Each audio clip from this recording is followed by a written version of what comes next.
जय हिंद दोस्तों, वंदे मातरम। अभी कुछ दिनों पहले मैंने एक वीडियो किया था जिसमें कि मैंने आपको बताया था कि चाइना के किस प्रकार से बढ़ते हुए इन्फ्लुएंस के कारण बॉलीवुड में कई सारी चीज़ों को बदला जाता है। रॉकस्टार का एक गाना का एक सीन है जो कि काफ़ी फेमस हुआ था, जिसमें कि फ्री टिबेट का एक झंडा लहराते हुए भीड़ दिखाई दे रही थी और उस झंडे को ब्लर कर दिया गया था। ये चाइना का जो इन्फ्लुएंस बॉलीवुड में घुसा हुआ है उसी को दर्शाने का काम करता है। बहरहाल कुछ दिनों पहले नसीरुद्दीन शाह काफ़ी चर्चा में आ गए थे जब उन्होंने तालिबान और भारत के लोगों ने जो तालिबान के गुणगान गाने शुरू कर दिए हैं उसको लेकर उन्होंने काफ़ी विस्फोटक वीडियो बनाया था, जिसके बाद वो चर्चा में आ गए थे। हालांकि उसके बाद कई सारे उन्हीं की तरफ के लोग उनको बुरा भला कहने लगे थे कि भाई तुम तो कैसे हो, क्या हो, तुम हो ही नहीं सच्चे मुसलमान, इस तरह की कई सारी बातें करने लगे थे। लेकिन अब ऐसा लगता है कि नसीरुद्दीन शाह साहब जो हैं एक बैलेंसिंग एक्ट को लेकर सामने आए हैं और अब वो एक बार फिर से भारत और तालिबान की चर्चा में कूद पड़े हैं, जिसमें कि वो अब ये बोल रहे हैं कि भाई भारत सरकार जो है वो पैसे देकर बॉलीवुड को इन्फ्लुएंस कर रही है। अब मुझे एक बात समझ, खैर ये पूरी बात हम समझ लेते हैं, उसके बाद जरा चर्चा करते हैं कि नसीरुद्दीन शाह साहब ने क्या कुछ बोला है। बॉलीवुड एक्टर नसीरुद्दीन शाह का मानना है कि भारतीय फिल्म इंडस्ट्री इस्लामोफोबिया से ग्रसित है और सबसे बड़ी बात यह है कि इस दिशा में फिल्म बनाने वाले फिल्म मेकर्स को भारत सरकार प्रोत्साहित कर रही है। समाचार चैनल एनडीटीवी से बात करते हुए शाह ने कहा कि उनके तालिबान वाले बयान को गलत तरीके से ले लिया गया। उन्होंने समझाया कि कैसे पूरी मुस्लिम समुदाय को लेकर उन्होंने कुछ भी नहीं कहा। शाह से जब पूछा गया कि उनके साथ फिल्म इंडस्ट्री में कभी भेदभाव हुआ तो उन्होंने कहा कि मैं नहीं जानता कि फिल्म इंडस्ट्री में मुस्लिम समुदाय से कोई भेदभाव किया जा रहा है या नहीं। मैं मानता हूँ कि हमारा योगदान अहम है, इस इंडस्ट्री में पैसा ही भगवान है। बॉलीवुड के 3 खानों की चर्चा करते हुए शाह ने कहा कि आप यहाँ कितना ज़्यादा पैसा कमाते हैं उसी के मुताबिक आपकी इज्जत होती है।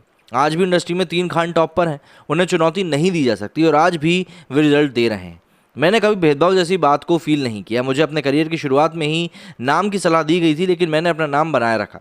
मैं नहीं मानता कि इससे कोई अंतर पैदा हुआ होगा। हालांकि ये कहते हुए उन्होंने इस बात को स्वीकार किया कि इंडस्ट्री के बाहर भेदभाव ज़रूर मौजूद है। शाह कहते हैं कि मुस्लिम नेता, यूनियनों के सदस्य और छात्र जब कोई सामान्य बयान भी देते हैं तो उनका विरोध किया जाता है, वहीं जब मुस्लिम समुदाय के खिलाफ हिंसक बयान दिए जाते हैं तो उस तरह का हल्ला नहीं दिखता।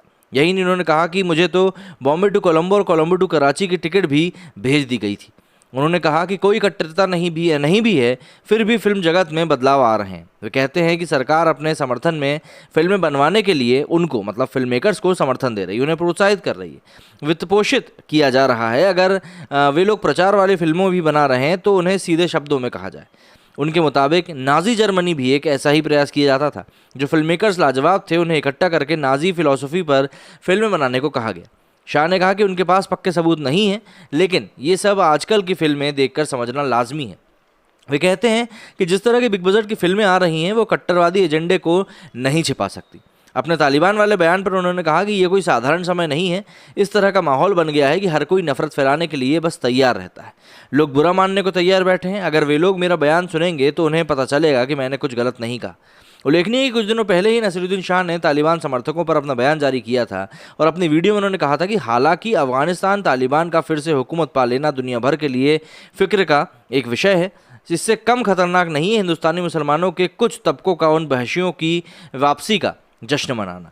उनका वीडियो भारतीय मुसलमानों के एक वर्ग पर प्रतिक्रिया के रूप में सामने आया था, जिसने कट्टरपंथी इस्लामी संगठन तालिबान को बंदूक के बल पर अफगानिस्तान पर कब्जा करने के लिए सराहा जा रहा था। ऐसा करने वालों में प्रमुख मुस्लिम मौलविया, कट्टरपंथी मुस्लिमों के साथ लिबरल गिरोह का एक वर्ग भी शामिल था, जिसने अफगानिस्तान में तालिबान की वापसी के लिए बधाई दी थी और कहा था कि युद्धग्रस्त क्षेत्र में तालिबान की जीत पूरे इस्लामी समुदाय के लिए एक जश्न का माहौल लेकर आई है। लेकिन यहाँ पर समझना होगा कि शाह साहब ने जो बात कही कि भाई फिल्मों को देखकर आजकल ये चीज़ समझ में आने लगी है, तो ऐसे तो कई सारे एग्जाम्पल्स मौजूद हैं हमारे। हम जब पास्ट में देखते हैं बॉलीवुड ने किस प्रकार की मूवीज़ बनाई हैं जिसमें किस एक समुदाय को हमेशा ही शांतिप्रिय और अच्छा दिखाने की कोशिश की जाती थी, वो सभी के सामने है। तो उसको लेकर तो हम आज की डेट में डिस्कशन कर ही नहीं सकते। बस बात क्या हो रही है कि आज की डेट में जैसे बाहुबली की मूवी आई जिसमें कि भारतीय संस्कृति को बड़ा चढ़ाकर दिखाया गया और ऐसी मूवीज़ अब अच्छा काम भी कर रही हैं, अच्छी चल रही हैं। तो ऐसे में मुझे लगता है कि शायद अब ये देखकर थोड़ी बहुत पीड़ा होती होगी कि यार इस प्रकार की मूवीज़ आजकल चल रही हैं और वो एक प्रोपेगेंडा वाली मूवीज़ जो हैं वो आजकल आना कहीं ना कहीं बंद हो गई। खैर, नसीरुद्दीन शाह साहब जो हैं उनके लिए बहुत अच्छी बात यह है कि वो एक फ्री कंट्री में रहते हैं जहाँ पर डेमोक्रेसी है। अगर तालिबान के राज में रहकर अपन ऐसी बात करेंगे तो मुझे नहीं लगता कि हम बच पाएंगे।